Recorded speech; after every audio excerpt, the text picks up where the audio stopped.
Good afternoon, everyone. My name is Zanna Gilbert. I work here at the Getty Research Institute, and I want to welcome you all to Imaginaries of LA with Michelle Caswell, Laura Pulido, and Kandis Williams. First, I want to say that the Getty Research Institute acknowledges our presence on the traditional, ancestral, and unceded territory of the Gabrielino and Tongva peoples. This series, Imaginaries of LA, is a series of conversations between artists, scholars, and curators that explores what is at stake in the representation of LA and provides a forum for debate about the past, present, and future of the city. It's organized in conjunction with the release of the website 12 Sunsets, which presents Ed Ruscha's Streets of Los Angeles archive of photographs of Sunset Boulevard, which were taken between 1966 and 2007. The questions at the heart of this archive for us have stood as an opportunity to converse with contemporary artists who have engaged with the city and their work.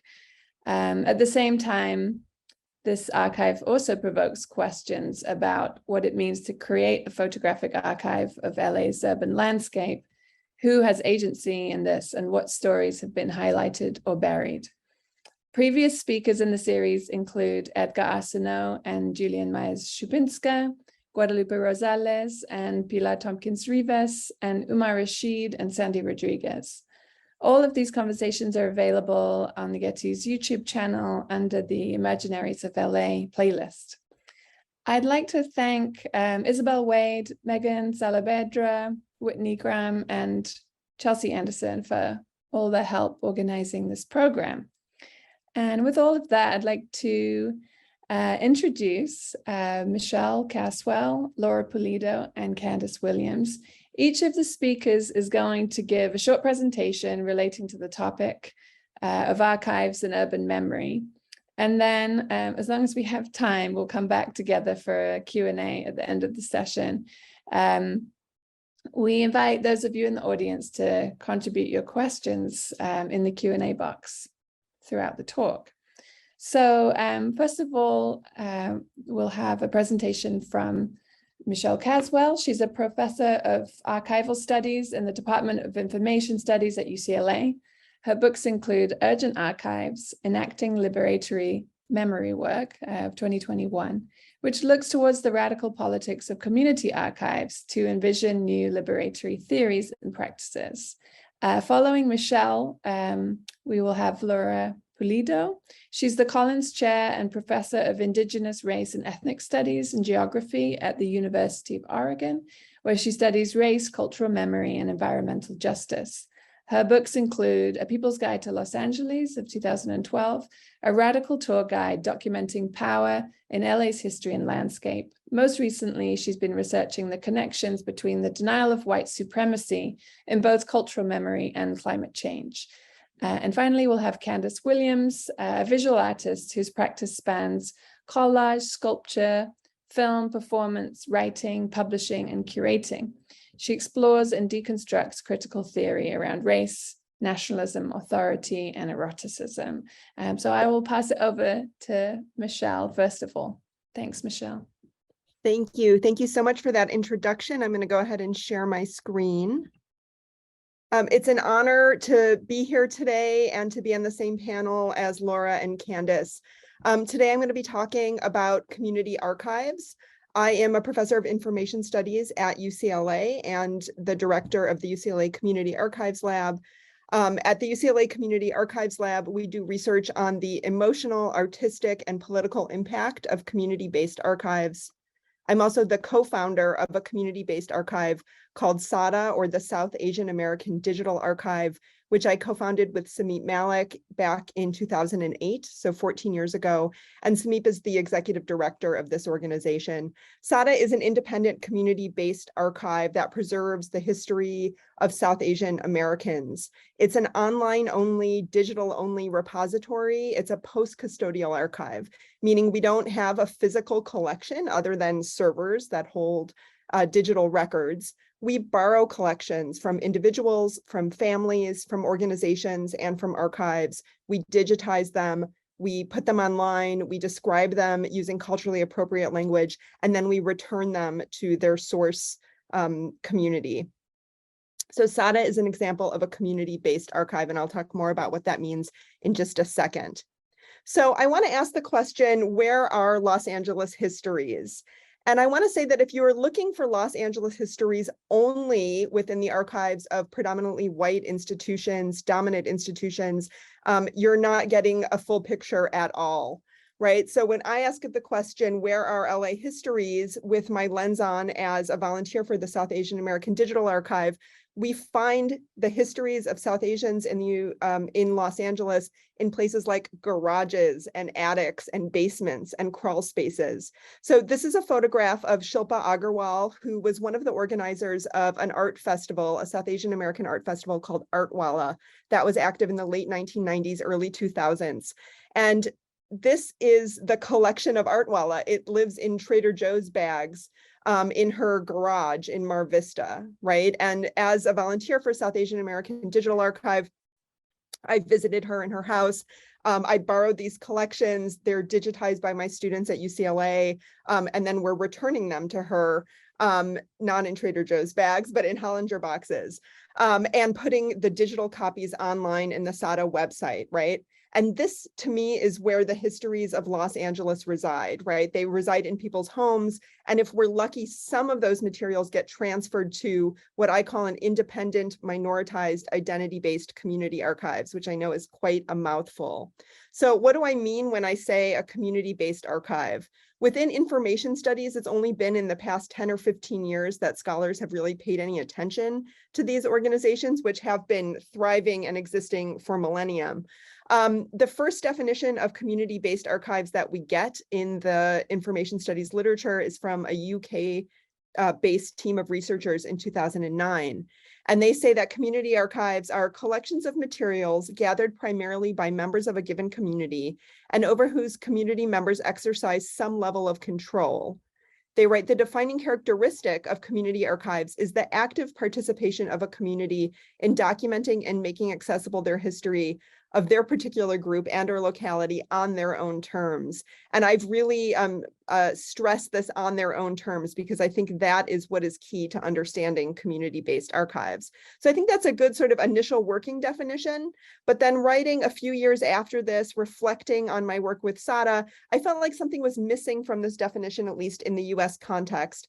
And that is this notion of power. I think the word community is often used as a euphemism by dominant institutions, by people from dominant groups, as a way to talk about power without actually talking about power, as a way to talk about race without actually talking about race. And I think it's really important that we're more explicit, right, when we have these conversations. So I wrote on the South Asian American Digital Archive website that power is central to this conversation. Indeed, in remaining independent and encouraging community participation, SADA strives to provide a platform in which South Asian Americans are empowered to make decisions about archival collecting on their own terms, ensuring their own priorities will not be buried under the weight of competing priorities within larger mainstream institutional archives. This need to uncover and provide a platform for previously marginalized voices unites community-based archives and, I think, distinguishes them from local geographically based historical societies.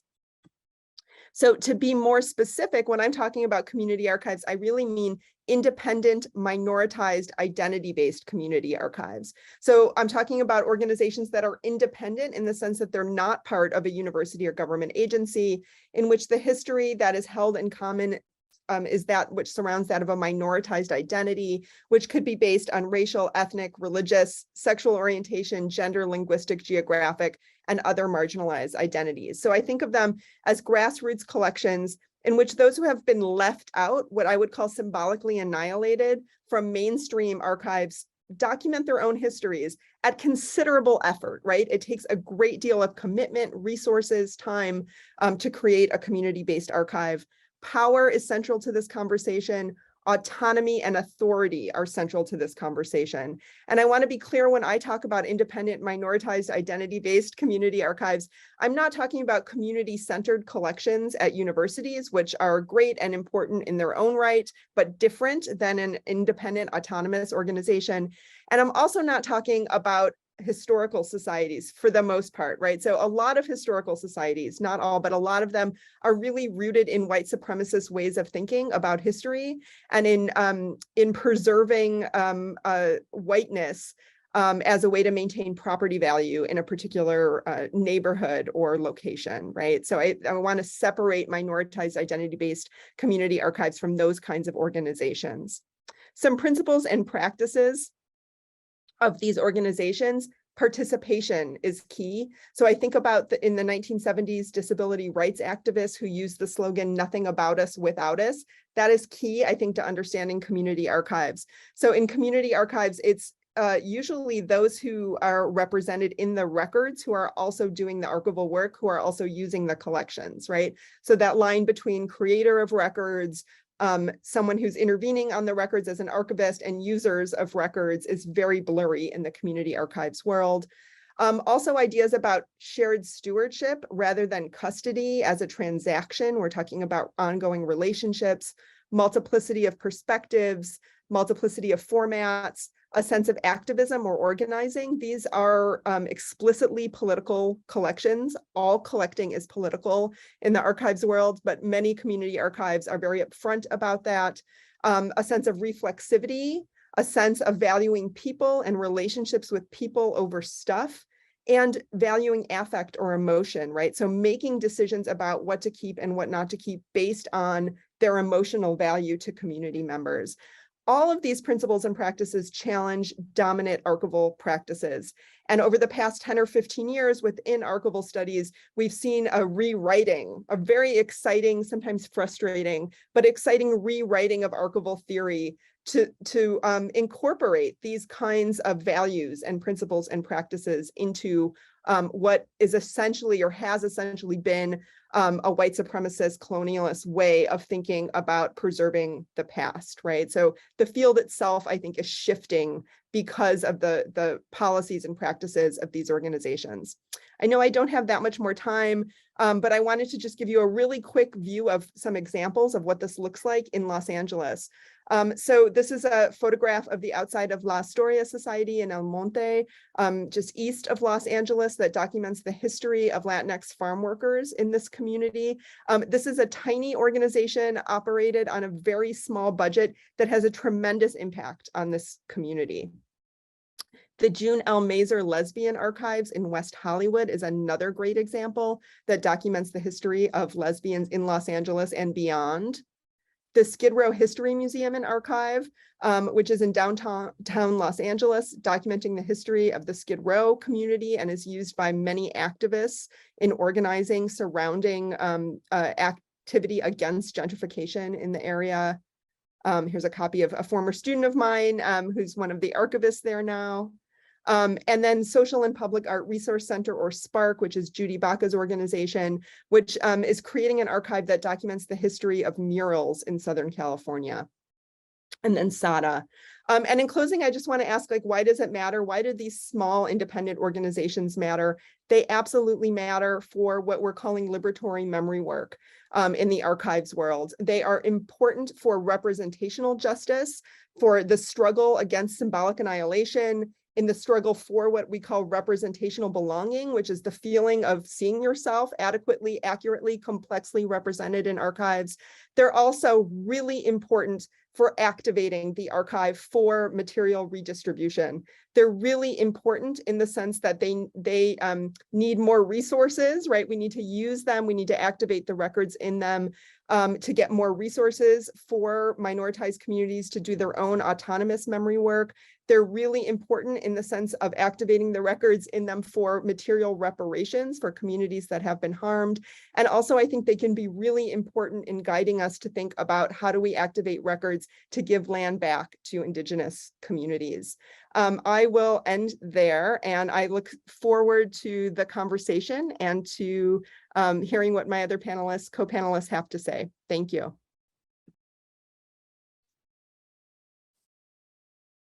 That was great. I'm going to talk about one of those white supremacist colonial archives you talked about, Michelle. So today I would like to talk about cultural memory, the archive, and white supremacy. Next slide, please. U.S. cultural memory are popular understandings of the past have become hotly contested as anti-racist activists push back against the dominant narratives embedded in monuments and historic sites. For centuries, US cultural memory has not only focused on white men and their accomplishments, but more importantly, it has obscured the racial violence inherent in the creation of the US nation, territory, and state. If we think of the formation of the US as a series of regional colonial and racial projects, it becomes obvious the degree to which white supremacy is saturated in the soil. These conflicts have become so contentious precisely because they strike at one of the core tensions in US racial dynamics, and that is, what is the racial character of the US? Specifically, is the US a racist country, or is it a case of just a few bad apples? Did white supremacy end with the demise of slavery? These questions are crucial to the nation's identity. For many, the mere act of acknowledging white supremacy is intolerable as it troubles their understanding of the nation. Moreover, for some, it calls into question their own standing and accomplishments. If there is systematic racism and dispossession, what does this mean for me and my role in the nation's history? I would like to suggest that at the root of this tension is the question of white innocence. Next slide. We can define white innocence as the practice of denying the fundamental role race has played and continues to play in the US settler state. Denial and white innocence are not unique to the US. All settler countries, as well as those built on slavery and imperialism, are invested in preserving innocence. For most of US history, white innocence has been the de facto dominant culture. Indeed, the reason we are experiencing a racial backlash today, as seen in things like attacks on critical race theory, Black Lives Matter, and immigrants, is because anti-racist activists have begun challenging white innocence in a meaningful way. In this project, I examined one form of cultural memory, national historic landmarks. Specifically, I explore their role in contributing to white innocence. I do so by studying the degree to which they deny or acknowledge white supremacy and colonization. I do this in two ways. First, through the archive, and second, through fieldwork. Next slide. So what are national historic landmarks? They are a particular category of cultural memory defined as representing an outstanding aspect of American history and culture and embody national significance. There are approximately 2,700 national landmarks, which are administered by the National Park Service. In order to become a landmark, someone, often an organization, nominates a site. They have to fill out detailed paperwork explaining the site's significance, oftentimes including a historic survey. A panel then reviews all applications and which decides which they should nominate. Next slide. These nomination materials constitute the archive. Given that the Park Service is part of the administrative state, as well as the fact that everyday people, well, at least a subset of everyday people, nominate sites, the archive represents a form of hegemonic culture. In other words, it provides a window into what we might call common sense understandings of the nation, race, and colonization. You can see on this slide here, over on the wide picture, these are areas of significance for the nomination process. And you can see here architecture marked. Actually, 47% of all national landmarks are designated primarily because of architecture. And then the other categories, there's actually nothing really related to white supremacy or thinking about colonization.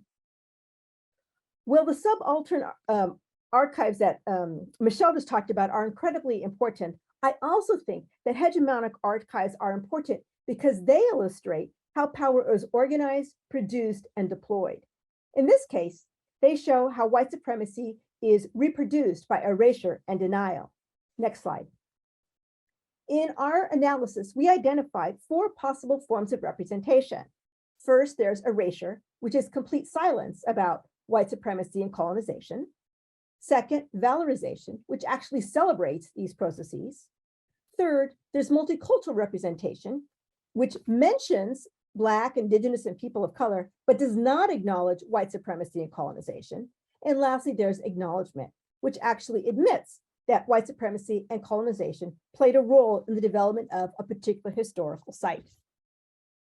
Next slide. Not surprisingly, perhaps, we found that the vast majority are sites of erasure. Specifically, 92% of all landmarks deny white supremacy and colonization, while 8% acknowledge them. In the case of LA, the landmarks reflect these larger patterns. Next slide. There are 17 National Historic Landmarks in LA County. 16 of them are sites of denial, and one of them is a site of acknowledgement. I'd like to now share a few of these with you. Next slide. The first one is the Bradbury Building, an iconic piece of LA architecture built in 1893. This is a site of erasure. And here's a little taste of what the archive says about it. Quote, "The interior court is one of the few great interior spaces in Los Angeles. Forms appear to rise to the source of the light, stairs to leap into space, turn and return again to the rhythms of the balconies. Ironwork is the most beautiful part of the interior. The rails, doorknobs, mail slots, and elevators are covered with tendril-like plants and flowers." Unquote. Now, if you've been to the Bradbury, you know it is really a magical place, and there's no way I'm trying to suggest it should not be a historic landmark. But I'm interested in the silences and erasures. There's not one word on who Louis Bradbury is or where he got his wealth. In fact, he got it from Mexican silver mining through a profound act of US imperialism. There's no word on the laborers who actually built the building or where they got some of their raw materials on former indigenous land east of Los Angeles. There's complete silence on how the building was part of the larger cultural conquest of Los Angeles.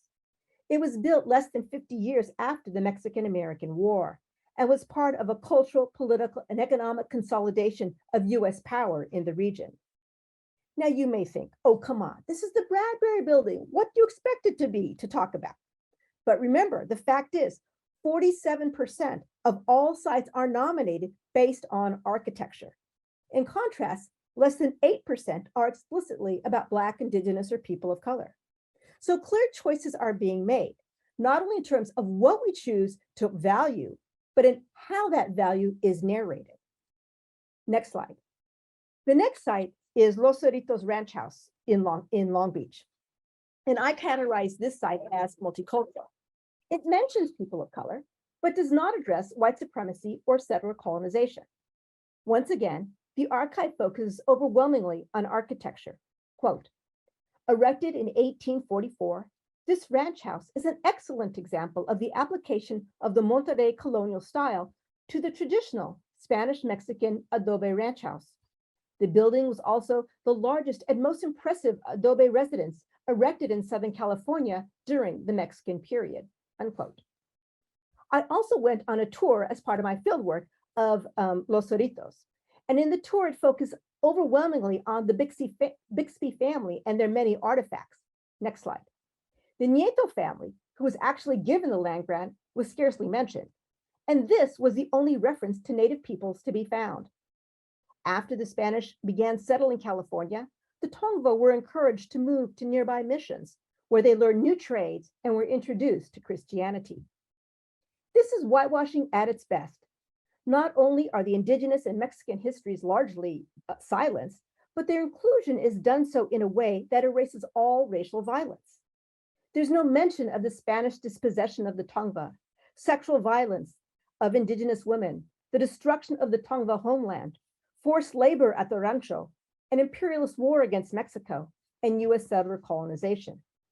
So to me, the multicultural sites are actually the most interesting of all the forms of representation, because they have to negotiate and balance. Well, we're acknowledging these people are here, but how are we going to narrate their actual history and presence? Next slide. The last site I consider is the Little Tokyo Historic District. This is the only site of acknowledgement in Los Angeles. While the archive has rich architectural details like the others, it also discusses the social history of the site and its significance to Japanese Americans and larger US history. The archive includes statements like, we see here, Kawasaki's children were the original legal owners of the property because the state's alien land law prevented foreign-born Japanese from owning land, unquote. Next slide. Little Tokyo Historic District was developed by the CRA, or I guess then known as the CRA, Community Redevelopment Agency, Little Tokyo businesses, and the larger Japanese American population. Local businesses actually advocated for this designation in order to protect the area from redevelopment and gentrification. And this is a picture here of Brian Kito. His family has owned the Fujigetsu-do, which is one of the oldest candy stores in all of Los Angeles. As part of the preservation work, the story of Little Tokyo is inscribed into the sidewalk. And you see here in the goldish yellow panels, that is the pre-war history of Little Tokyo. The black band is the wartime history, and then the pinkish area is the post-war history. And so in the black band, we see things like 1941, FBI raids Issei associations for evidence of disloyalty. They mention things like mass firings, loss of property, forced relocations, and the like. Well, Little Tokyo is simply offering a more full and honest history. What is significant is that it is the only one to do so in all of Los Angeles County. And this pattern is repeated nationally. But the extent of these patterns and the entrenched nature of white innocence can only be uncovered by treating the archive as a hegemonic form of cultural memory that we have to read with a very critical eye. Thank you.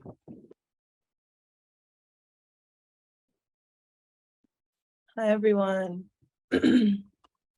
I'm Kandis Williams, and I'm very happy to be presenting today, especially with Laura and Michelle. It's going to be hard to follow such great performances or such great lectures. I'm going to talk about my installation for Made in LA's, the last Made in LA exhibition that took place at the Huntington Gardens. So I'll just kind of walk through these particular works and how they relate to the archive of the Huntington Library and the gardens. So yeah, when I first started my research, obviously the Huntington is a massive public garden that was built by developer and railroad magnate Henry Huntington in, I think founded in 1919. When you go into the library, into the research part of the library, you're confronted kind of immediately with a large file cabinet. And the file cabinet is a file of, it's called the dead file. And I was really intrigued by this file, especially starting the research and coming out of a lot of propositions around a lot of the things that Michelle and Laura have talked about already, which is especially, you know, the colonial kind of maneuvering that we understand in material praxis and visual culture to be representative of especially white supremacist world building.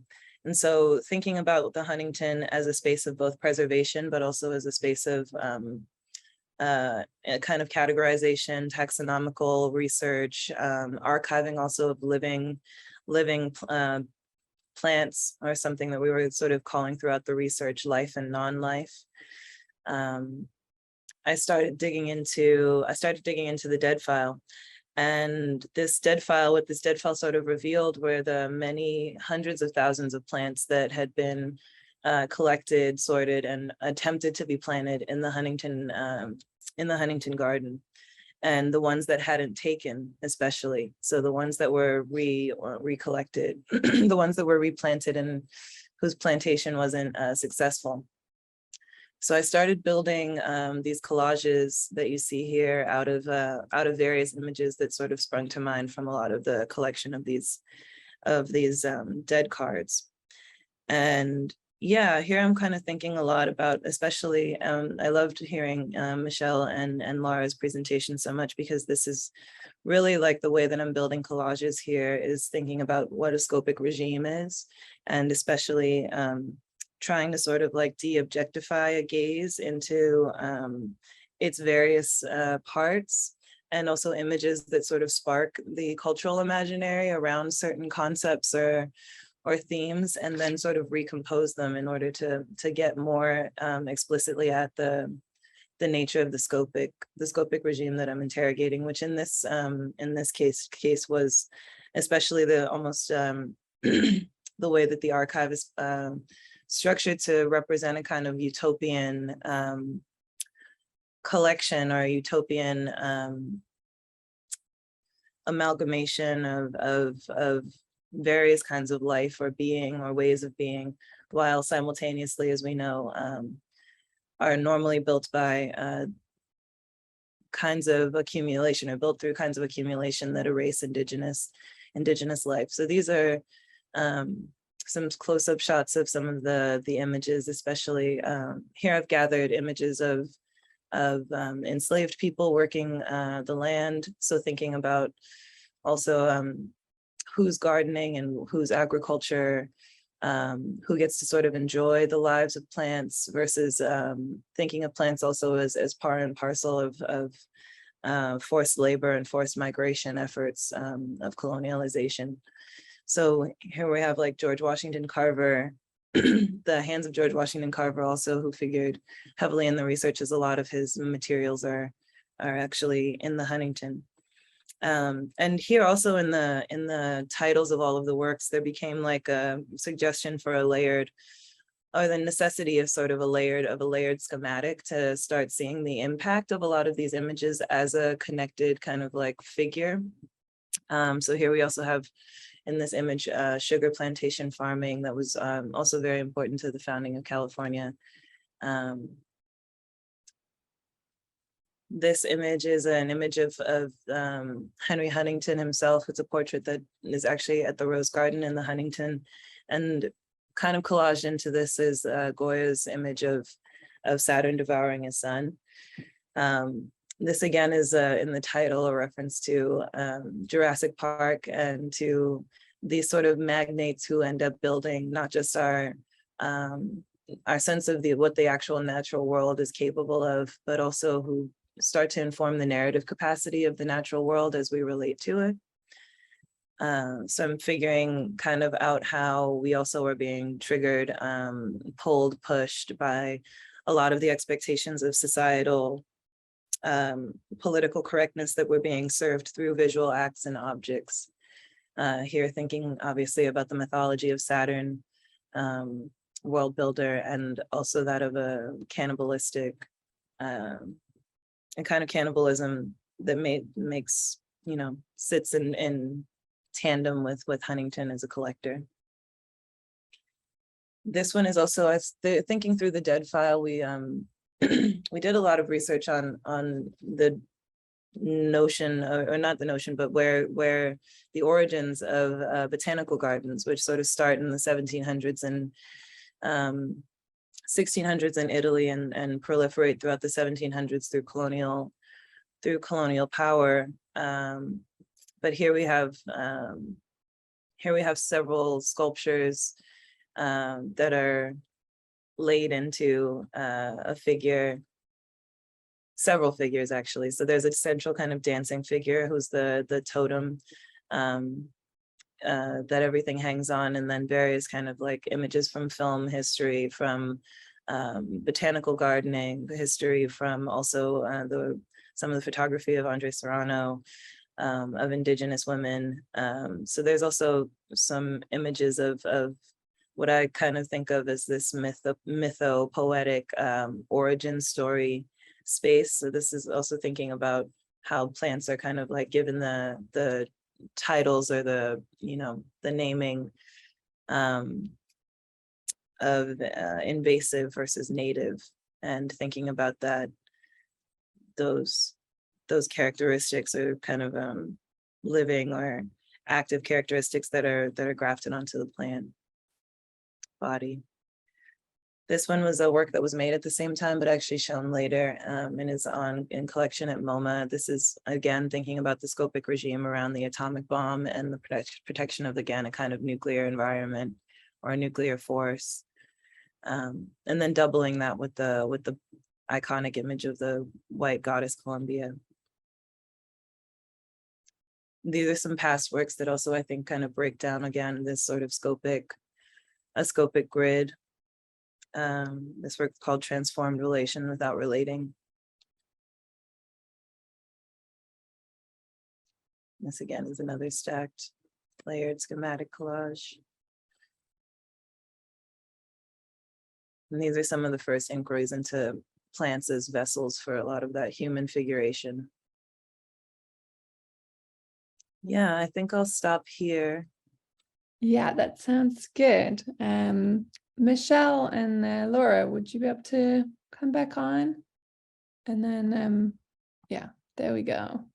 Well, thank you all for your amazing and thoughtful presentations. I thought that they interacted with each other in interesting ways. I wondered actually by way of starting, if any of you wanted to respond to each other's presentations, like more directly, if there's anything you wanted to raise. Can I go ahead? Yeah. First, thank you both. Oh my gosh, you expand my horizons in so many wonderful ways, and I appreciate that. I was really struck, Michelle, when you're talking about the principles. I feel like you're giving a language to things I've thought about for a really long time, but I never had, they were just jumbled thoughts. So I'm wondering, like, did you come through them through the practice of developing them? How did that happen? Yeah, that's such a good question. Thank you both for both of your presentations too. I think we have a lot to talk about. I wear two hats at the same time, right? So I always have that practitioner lens as being a volunteer and the co-founder for South Asian American Digital Archive. And at the same time, I'm also an academic researcher, right? That researches the phenomenon of community-based archives. I've been at UCLA for 10 years. And when I first came here, it was interesting. I wrote a lot about my own practice through South Asian American Digital Archive and thought a lot about it. And I kept getting reviews back on articles that I would submit for publication and on grant proposals saying, well, you're too wrapped up in SADA, you can't be neutral and you can't be objective about it, right? And so you can't base your scholarship and your theory building just on this one example that you're inherently part of. And I thought, oh, geez, like, I don't even know how to begin to, like, it seems like such a different worldview that anyone would even think being neutral or objective was possible, let alone desirable. But what it did cause me to do was expand the scope of my thinking, right? So still I always have a foot rooted in the practice in South Asian American Digital Archive, but also looking at the other community archive sites throughout Southern California. As I've been here 10 years, as I've gradually become an Angelina, which is hard to say as a Chicagoan. I'm always still a Chicagoan.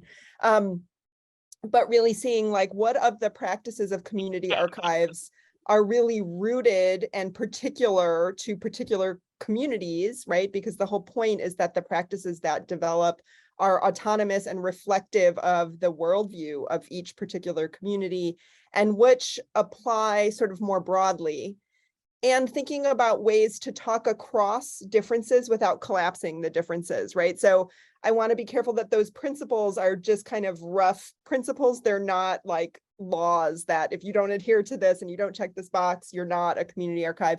It's more, commonalities that I have seen across different community archives. But at the same time, again, most of the theory comes from my own personal experience, right? When I'm sitting here alone in my office with that scanner, with a box of materials and pressing the scan button, I am thinking about, what is this? Why are we doing this? What is the importance of this? So it's both of those things. And I would never want to disconnect that academic empirical research from the theory generation, from that practical experience as a working archivist as well. Thank you for asking that question.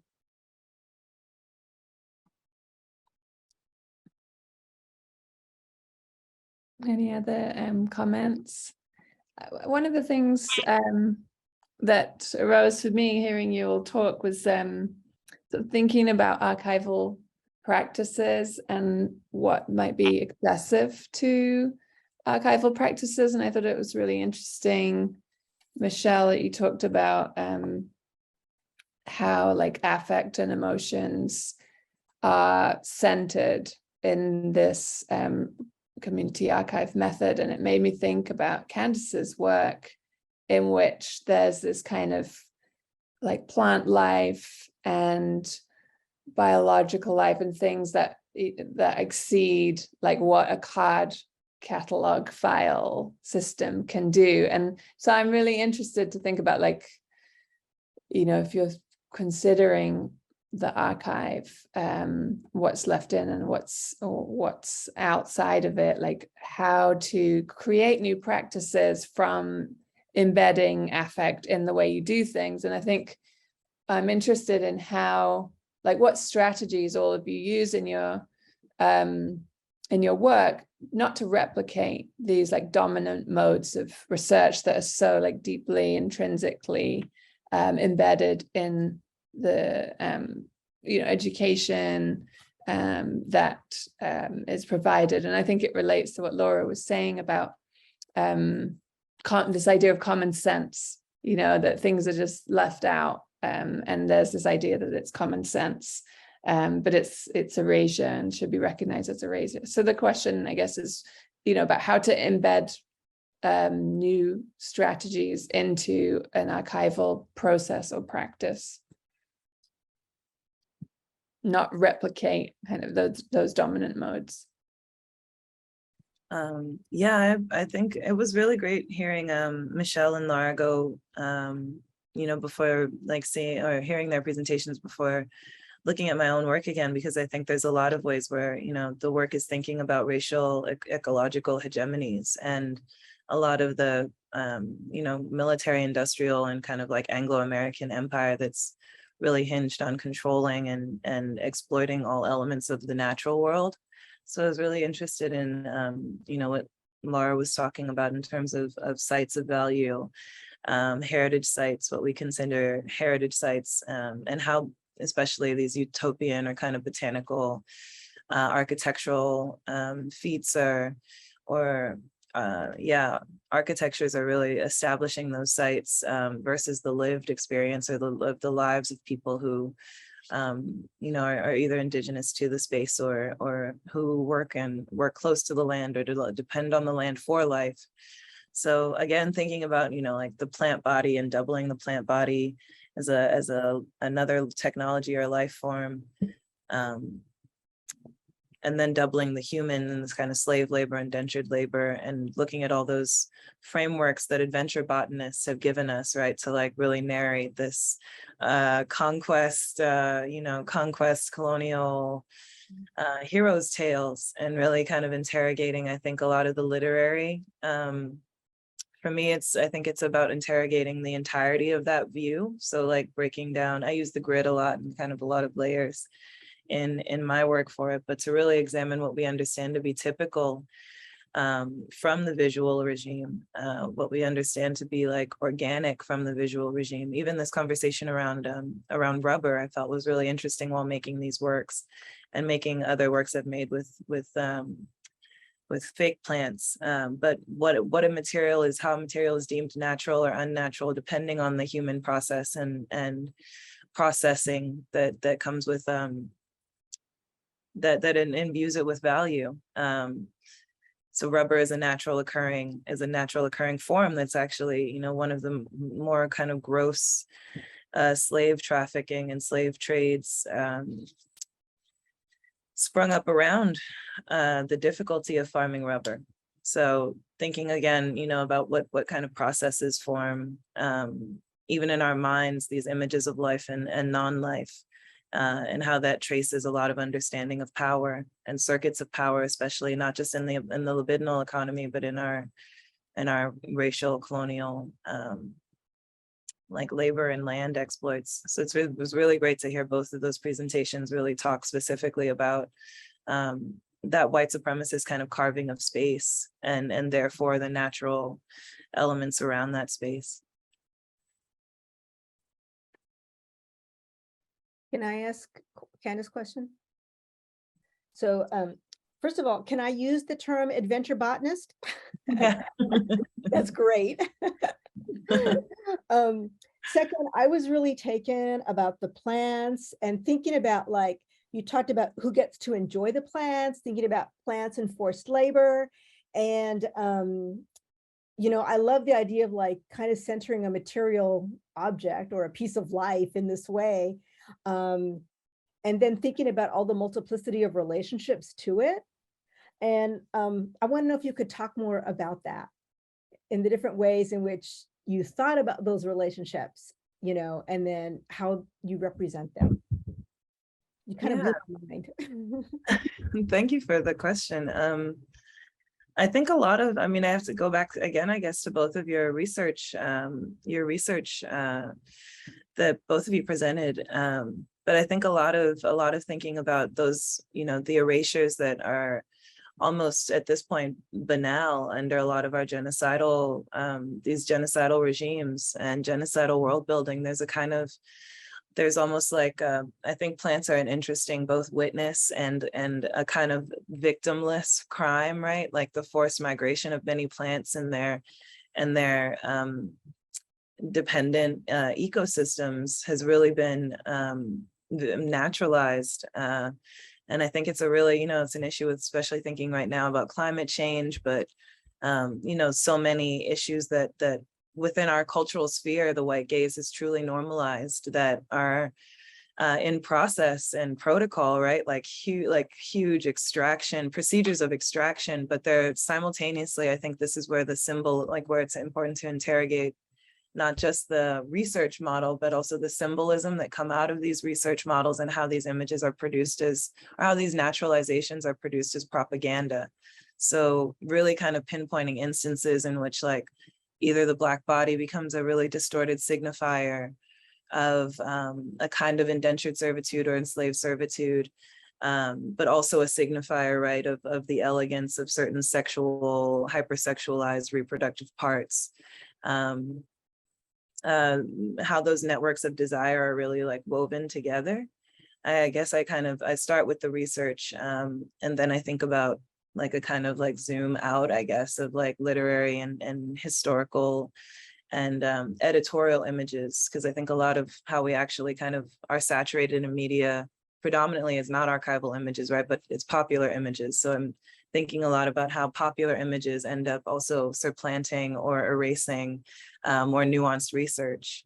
And in that way, how that's a kind of like, I think Aruna D'Souza calls it white walling, but a way in which, you know, exhibition space itself becomes like a spectacle of the violence of a lot of those means of filtering Black and Indigenous subjects into like popular discourse.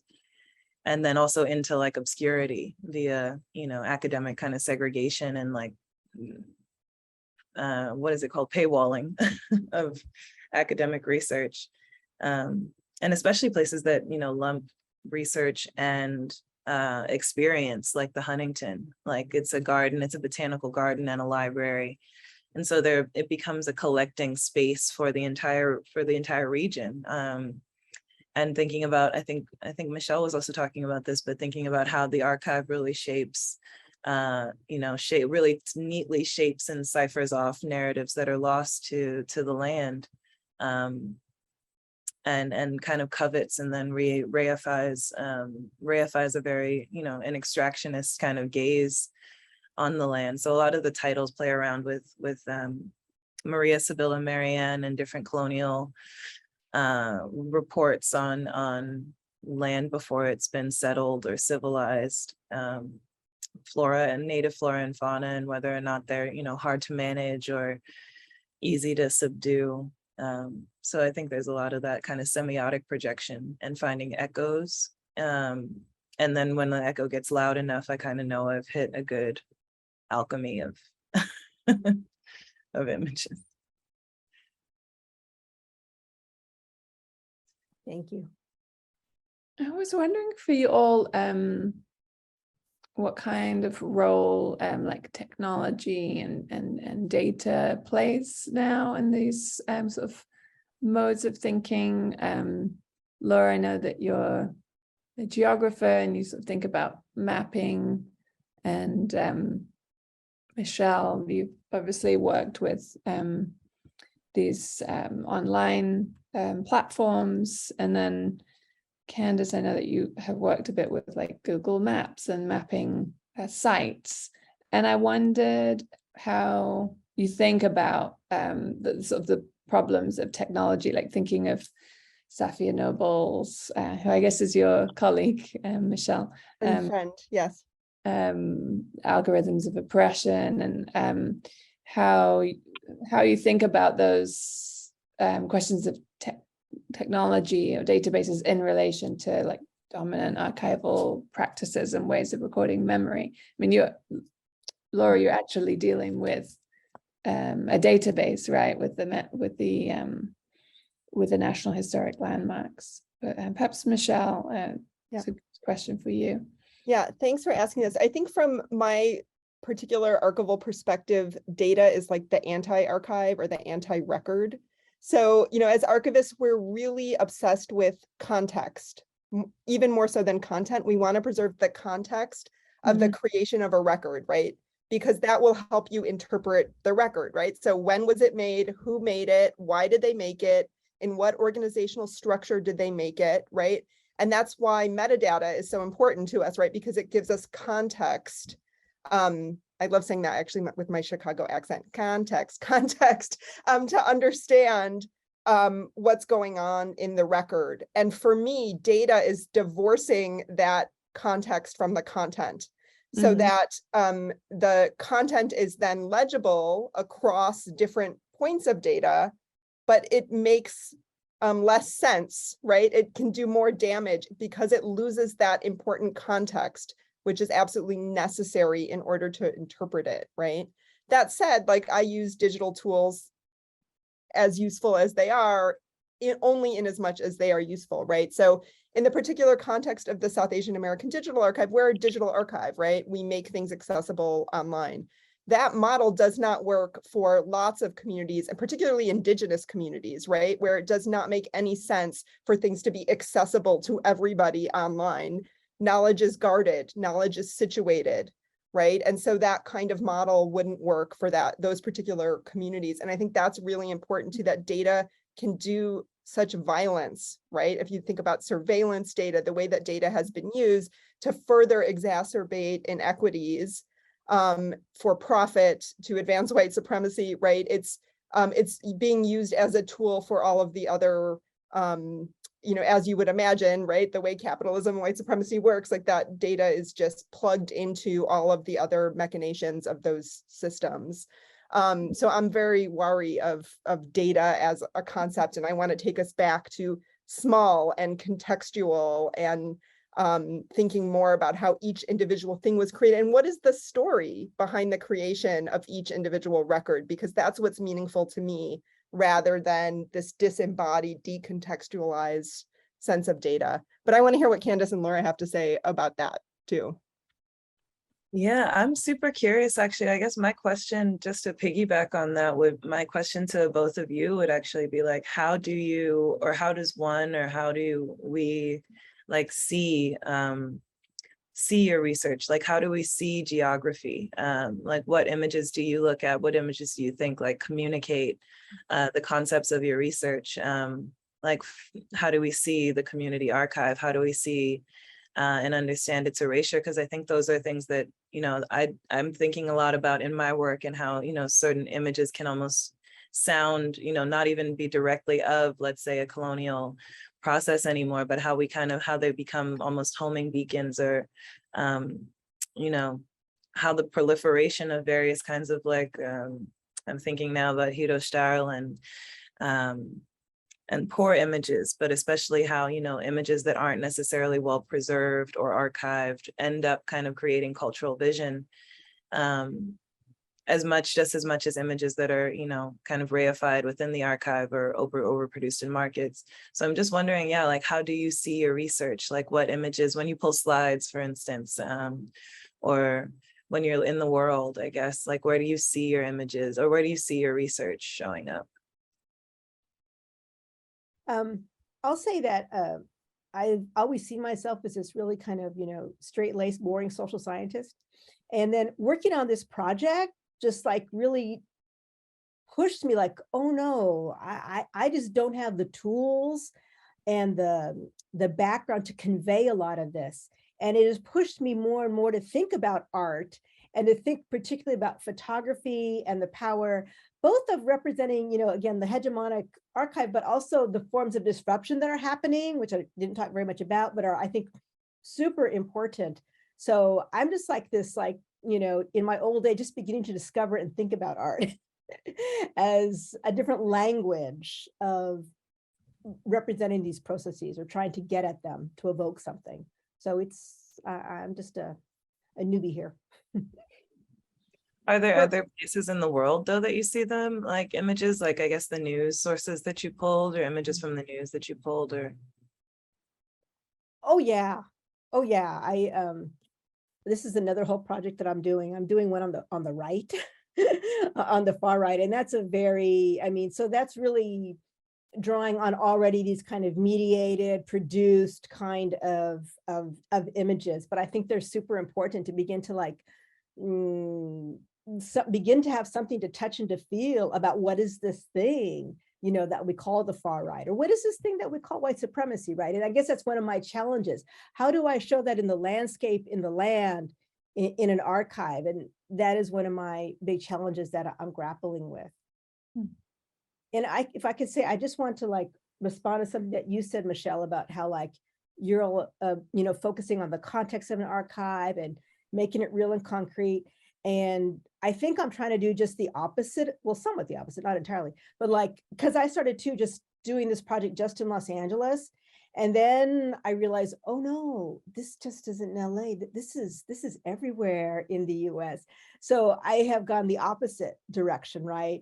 And which I have never really done that before, but also kind of experiencing the power of that in terms of just the larger narrative, right? And of course, the cost is that, you lose some of that nuance and context and things like that, but you're able to tell a different complementary story, right? To me, I think when I think about the images that most demonstrate my work or get me excited about my work, as an archivist, I love pictures of files and boxes and CDs sitting in a corner, but not that many other people are jazzed about that as I am. But I love seeing materials that I've digitized be activated and put into action, either through art or through organizing. So South Asian American Digital Archive has had 2 rounds of commissioning South Asian American artists to create new works of art based on material in the archive. And that has been the most meaningful thing for me, is to see, a silent home movie from the 1950s that I digitized, having a sound artist create a score for it, and then being in a room full of 200 other people who are seeing it come to life in that way, and having very political conversations about the import and the parallel between the 1950s and now. That is the most important thing. There are 2 activists who organized to get a street named after a South Asian American woman, Kalabagai Way, in downtown Berkeley. And that was also a collection that I had digitized alone by myself. Well, I had students helping me at times, but in my office, boring work, right? Mundane work. But to see a street name and a banner on a street changed because of that kind of archival work, to me, that's what's exciting, right? Activating the records in that way is exciting. Let me jump in with a couple of questions from the audience. One question was to ask the panelists' thoughts on referring to the archive when discussing archives. More and more in literature and archival practice, I'm noticing there's a pushback or reconsideration of the phrase the archive, and how it can flatten perceptions of archives as living entities created through human labor. In relation to your work with community, post-custodial, institutional archives, have you found yourselves reconsidering the phrasing and concept of the archive, or trying to move away from it to center practitioners, especially in community archives? So I wrote a really cranky article about this exact issue called "The Archive is Not an Archives." And it really, I still feel the same way. I'm not really more toned down at all about it, because I think talking about the archive as a metaphor erases the labor of archivists and archival thinkers who have been thinking about this for a long time, right? And it's really important that we talk about archival labor and expertise. So I wrote this cranky article about it. But I also think that we need to absolutely expand our concept of what is an archives. And I always say it in plural, an archives. And I think from an archival perspective, the more interesting concept is record and collection rather than archives, right? So like, what is an archives? It's a collection of records, right? So then what is a record? It's potential evidence of human activity that travels across space and time, right? And that definition is purposefully broad and does not depend on fixity, and it doesn't depend on format, right? So I think like earlier dominant white supremacist notions of what is a record insisted that it be fixed, right? So not an oral history, but a recording of an oral history. I think like we need to dispense with that, but I'm still, I feel pretty protective of the term archives as collections of records, rather whether or not they're material or immaterial, tangible or intangible, they're collections of records. And again, that is defined as, I think, potential evidence of human activity that crosses space and time. So, thinking when Kandis was talking earlier, I was thinking about plants as records in that way, right? Like there are some really old redwood trees where you can see in the rings of the tree when colonization happened, right? So that is it's a record. It's evidence of human activity that has crossed space and time, right? So even by my own definition of what a record is, that tree is a record. Yeah, but I would love to hear from Laura and Kandis what they think about this question. Yeah, I mean, I have just a short observation. And I guess I think it's reminded of an essay by David Levine and Alex Rule called International Art English. And I think it's, it's really interesting when I think it's an interesting question for archivists, for library and information, especially large data systems and analysis, and people who are analyzing that, to really redefine, and I think to articulate, intention around what the archive, the record is being kept for, the intention and the use of the archive. And I think once, I think there's the necessity for like more nuanced and intentional language around what we call data, and in the same way what we call the archive or archives. But I think a lot of the slippage in between, definitions is really like, it's kind of the art world's fault, and really, I feel like there's an international art English, I think, that really does, prevent and says distance a lot of the processes of the archivist from the concept and the proverbial concept, I guess, of what the archive does. So I do think, yeah, for better or worse, like zine culture, magazine culture, editorial culture, different volumes and journals that we kind of experience as not just as periodicals, but also as archives in and of themselves, and how they move and how they're distributed, I think are often obscure what, the actual mechanics of a situated archive is. And yeah, so I think there's kind of some international art English at play there as well. Definitely. This is a question specifically for Michelle. It says, you emphasize community-based archives as autonomous and reflexive, among other things. I wonder if you could say more about what you mean by reflection, or you talked about reflexivity.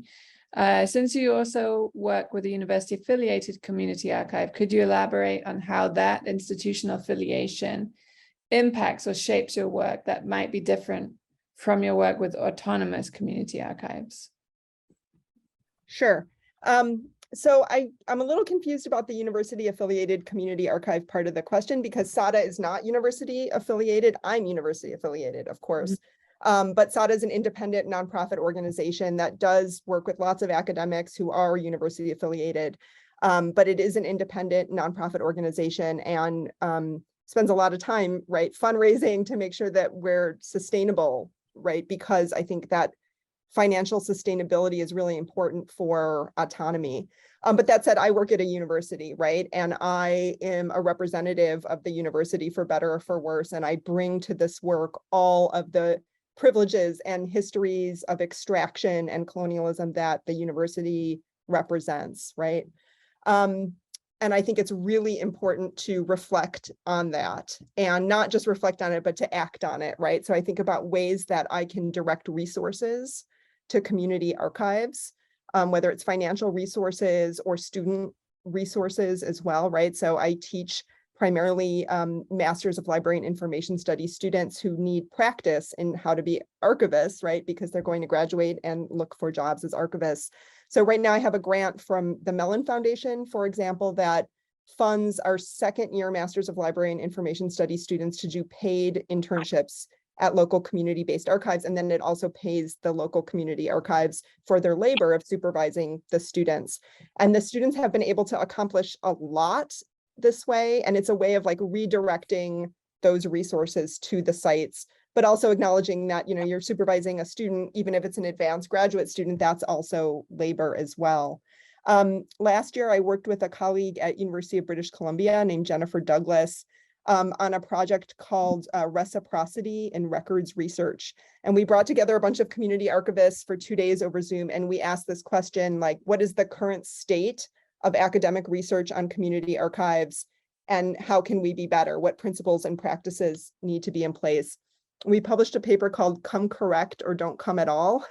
That is about, you know, the present day reality of extraction, right? That often academics come into community-based organizations, they parachute in, they extract knowledge, and then they're never seen again, right?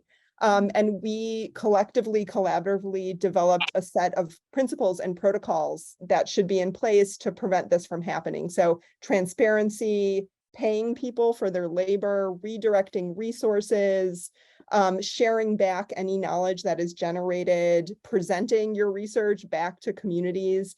And I take those principles and practices really seriously. I take them to heart. It was at some times a difficult conversation to have, not surprising, but difficult, but really important. I think an important one for information studies to be having, because it is relatively new that there is scholarship that takes seriously community-based archives, but also for anyone who does community engaged work as well. Thanks. I think just one last question since we're over, but someone has a question specifically for Kandis.